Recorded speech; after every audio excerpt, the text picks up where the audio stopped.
ఇప్పుడు 35 సంవత్సరాలు అయింది దాదాపుగా మీరు ప్రచారకగా, రైట్? 35 సంవత్సరాల తర్వాత మీ నుండి చాలా నేర్చుకొని బయటకు వెళ్తున్నటువంటి పిల్లల్ని మీరు నాలాగా ప్రచారక అవుతారా అని మీరు ప్రశ్నించినప్పుడు, ఎవరు కూడా మేము అవుతామనే సమాధానం అక్కడ నుంచి రానప్పుడు మీకు ఏమనిపించింది ఆ క్షణం? చెప్పాను కదండి, ప్రచారక అవ్వటం అన్నది నాకు తెలుసు, సంఘంలో ఉన్న అందరికీ తెలుసు. అంత ఈజీగా కాదు అది.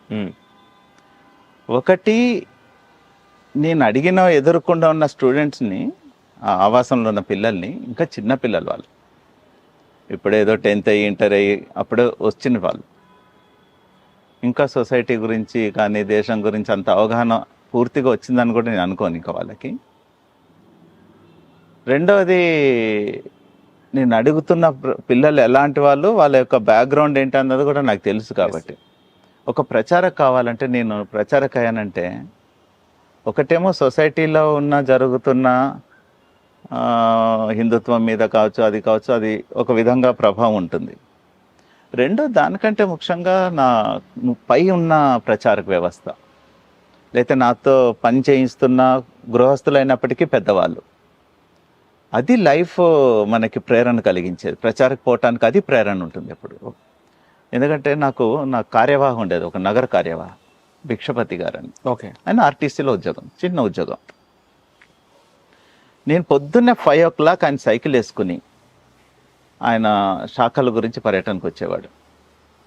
కరెక్ట్గా 8:20 ఇంటికి వెళ్ళేవాడు.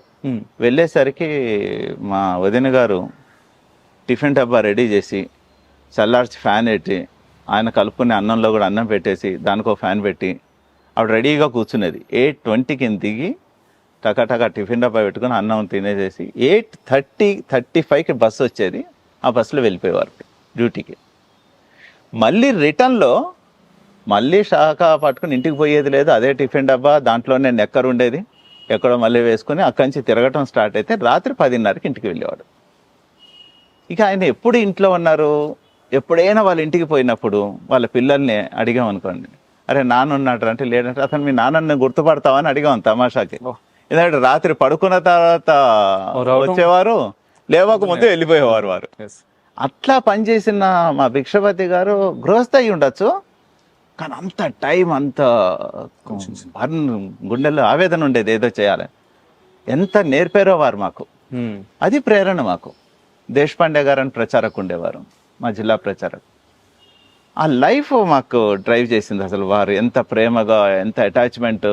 ఏ ఇంటికి, మా ఇంట్లో కూడా దేశపాండే గారు అంటే నేనెంతనో నాకంటే ఎక్కువ దేశపాండే గారు మా ఇంట్లో ఒక కొడుకుగా చూసుకునేవాళ్ళు.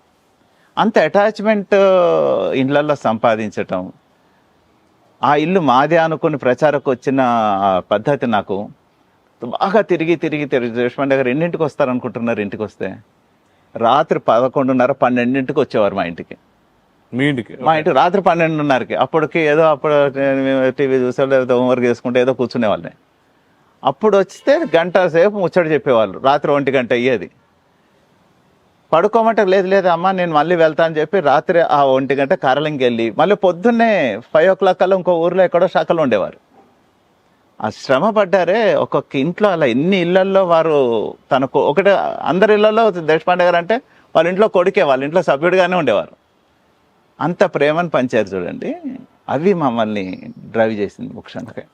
అండ్ మిమ్మల్ని డ్రైవ్ చేసింది దేశం కోసమా లేదా హిందుత్వం కోసమా? రెండు ఒకటే. దేశం వేరు, హిందుత్వం వేరు కాదు. ఈ దేశమే హిందూ దేశం. ఓకే. ఈ దేశంలో ఏ జీవన పద్ధతి ఏదైతే ఉందో అది హిందుత్వం. హిందుత్వం చాలా మంది రిలీజన్ అనుకుంటారు, అది తప్పది. ఒక జీవన విధానం అది. ఏ మతం వాళ్ళైనా, ఇప్పుడు హిందుత్వంలోనే జైన్ ఉంది, హిందుత్వంలోనే బౌద్ధం ఉంది, హిందుత్వం, ఇవన్నీ మతాలు. ఇవన్నీ ఆరాధన పద్ధతి ఆధారంగా మతాలు వచ్చాయి. కానీ జీవన పద్ధతి, మీరు కాశ్మీర్లో చూడండి, జైనంలో చూసినట్లయితే కాశ్మీర్లో చూసినా, కన్యాకుమారిలో చూసినా, ఏ మతం ఆచరించినా, ఈ దేశంలో పుట్టిన మతాలు ఏ మతం చూసినా ఒకటే జీవన విధానం ఉంటుంది. సో అది హిందుత్వం. కాబట్టి దేశం గురించి వచ్చావా, హిందుత్వం గురించి వచ్చావా అంటే రెండు ఒకటే. కాబట్టి ఏది గురించి వచ్చినా రెండు ఒకటే.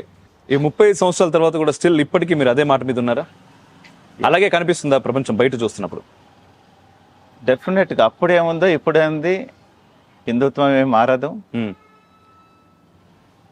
చూడండి, మన దగ్గర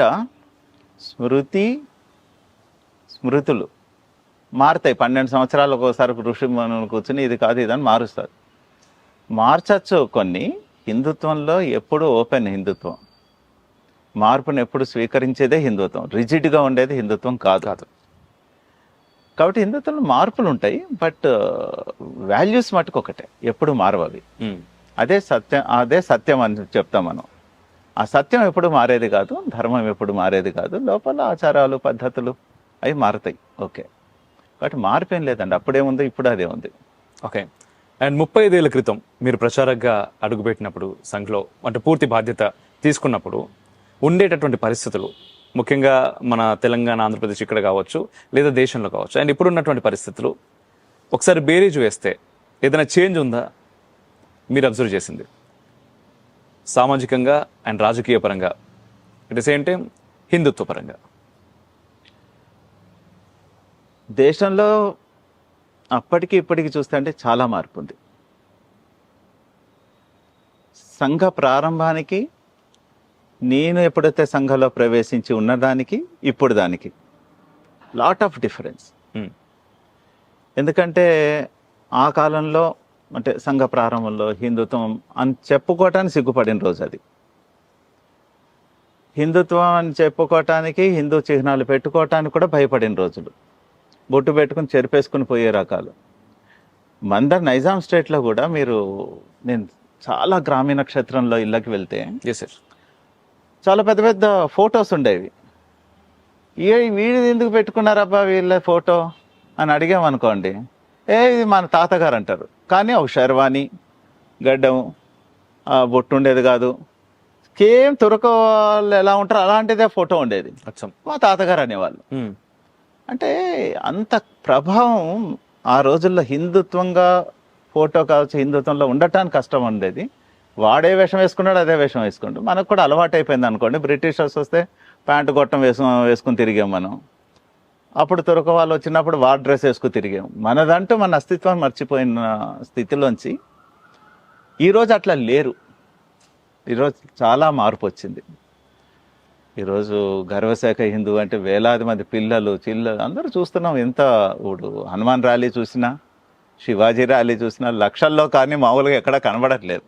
ఒకప్పుడు అది నా చిన్నప్పుడు అట్లా కనబడిన సీన్ లేవు.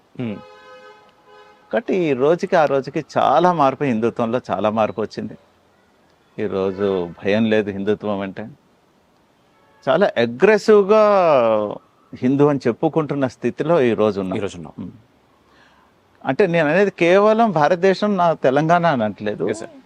ఈరోజు ప్రపంచంలో 156 దేశాల్లో సంఘం వివిధ పేర్లతో హిందుత్వం పేరు మీద పని నడుస్తోంది.